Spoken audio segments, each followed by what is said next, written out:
Адамлар коркалар. Журналисты — главные переносчики. Более покорня. Так на Милете началось утро 10 апреля, дня крымско-татарской журналистики. Карантин не помеха тому, чтобы свой профессиональный праздник мы встретили на работе. У каждого корреспондента есть свои какие-то определенные темы, которые им интереснее, которые у них интереснее получаются. Для меня легче выйти в прямой эфир там на 2-3 минуты с места события. Если пропустили это в прямом эфире, не беда. Все самые яркие моменты уже опубликованы на официальных страницах телеканала.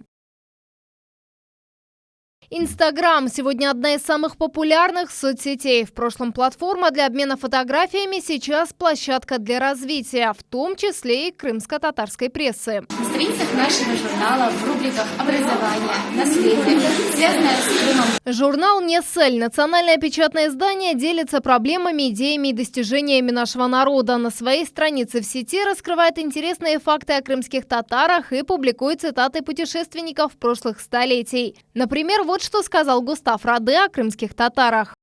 Что бы ни делал татарин, он делает это с некоторым врожденным достоинством. Во время молитвы он ничем не отвлекается. Войдя в кофейню, он садится, поджав ноги, с важным лицом и чубуком во рту, принимается за маленькую чашку кофе и пьет его малыми глотками, тихо и важно. Если он занимается подземной работой у чужих, то делает также спокойно и важно. Преодолеть языковой барьер – до сих пор актуальная проблема нашего народа. Раньше эту важную функцию выполняли газеты, сейчас в этом помогают интернет-активисты. Я считаю, что основная задача этого – выучить родной язык, поднять его на более высокий уровень. И самое главное – привить любовь и интерес к крымско-татарской речи. В стихотворной форме эту проблему освещает на своей странице заслуженный артист республики Эрнест Пыртыхов. Лично мен ана тилде лафетим эркун. Может, все не говорю я, но анлаим бутун. Замотивирую вас героями из нашей истории. Это заголовок шапки профиля Эльвиры Кемал. Девушка позиционирует себя как историк и блогер в хиджабе. А здесь она рассказывает об интересных личностях и, главное, делится литературой. Эта книга посвящена крымско-татарской разведчице. Вместе с этим Эльвира Кемал акцентирует внимание своих подписчиков на религии, отвечает на насущные вопросы. Например, малое паломничество в Мекку пока приостановлено из-за эпидемии. Случалось ли подобное в истории? Да, такие случаи были, и сейчас я вам о них расскажу.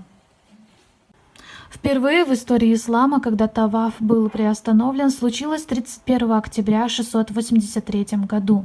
Сегодня тысячи аккаунтов рассказывают о самобытности и многогранности крымско-татарского народа. Тоже своего рода журналистика.